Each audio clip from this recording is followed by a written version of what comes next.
Now, what you get when you win a lemon law case usually comes down to one of three possible options or remedies. Option one is that they might provide you with a replacement vehicle.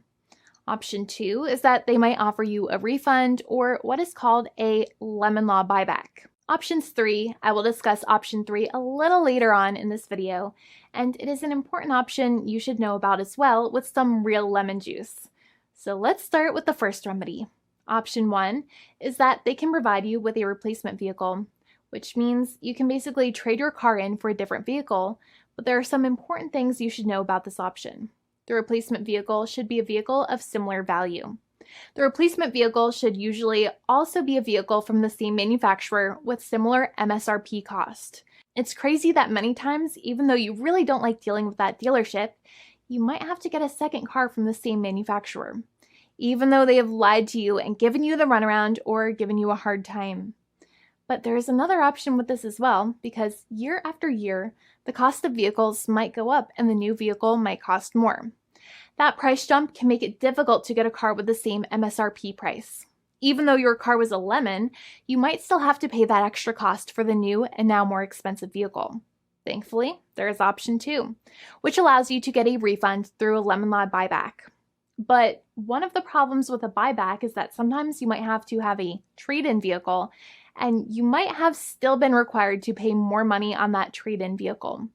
And when you got your new car, the dealership might have rolled over the amount you still were supposed to pay on your previous vehicle into the calculation of your new vehicle.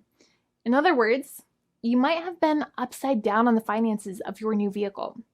So sometimes you need to pay for that difference in order to get out of the car. And a lot of people find it extremely weird that they have to pay money in order to get out of the defective vehicle. But many times that's how it works. Now, in a lemon law buyback, if you get a lemon law buyback, you usually get back what you paid. You may have bought the vehicle in a one lump sum all at once, or you more than likely had a finance or lease plan. What you usually get back is the money that you actually paid. Your hard-earned money that actually left your pocket and went straight into the pockets of the manufacturers. So think about it for a second and try to calculate about how much you paid.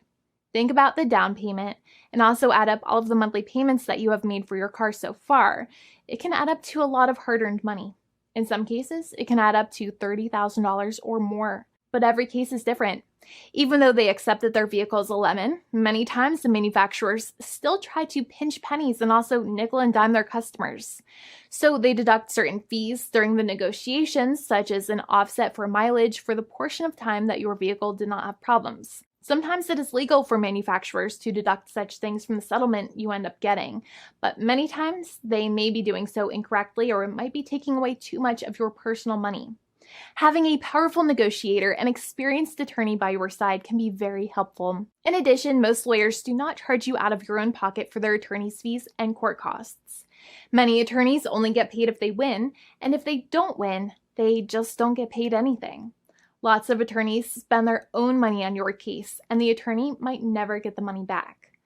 But it may make sense for the lawyer to take that risk if you have a strong case. It reminds me of being a kid and selling lemonade and spending my piggy bank coins and quarters to make the lemonade, even though I was never sure if I would make my money back. But when I made amazing lemonade, everybody would want it. We would all be happier as a result. Option three is that sometimes a manufacturer might simply pay you a settlement in what is called a cash and keep procedure. That's when you keep the car, but you get paid some compensation for all of the headaches and defects the vehicle caused. Even if you don't have a clear lemon law case, the manufacturer might still make a good faith offer to settle the matter and get it off of their heads. In many situations, even though the settlement might be less than a full buyback of the vehicle, it might make sense for you to accept that offer depending on your goals. In addition, it's usually required that the problems happened while your car was under warranty or extended warranty. Even if you no longer have warranty, but your problems happened while your vehicle was under warranty, you might still have a case. However, without any warranty, you cannot have a lemon law case in most situations. However, you might still have some legal protections such as breach of contract, auto fraud, or something else. The founding attorney of the law firm, Jimmy and I, would love to speak to you. The consultation is completely free, and the team of lawyers can speak to you and review any documents you have for the vehicle, such as your vehicle purchase agreement and repair invoices. Call now for a completely complimentary and fully free consultation with an experienced lawyer. It's free to call 1-800-400-5050 day or night, 7 days a week, or visit us at www.californialaw.com. Lawyers are waiting to speak to you and encourage you to call. This video is not legal advice. I am not an attorney.